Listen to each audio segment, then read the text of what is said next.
Il-Ministru tal-Familja u s-Solidarjetà Soċjali Michael Falzon ma kienx f'pożizzjoni li jgħid kemm tela l-qatt f'dawn l-aħħar xarejn minn mindu faqet il-pandemija tal-COVID-19.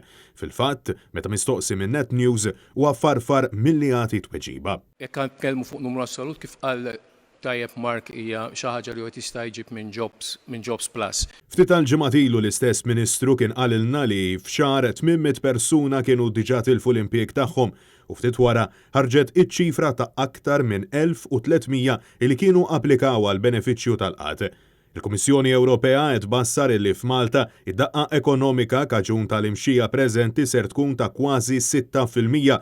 It-bassir maħruġ mill-IMF wera illi fl-aħjar xenarju possibbli il-qatt f'pajjiżna mistenni jżid għal 5%.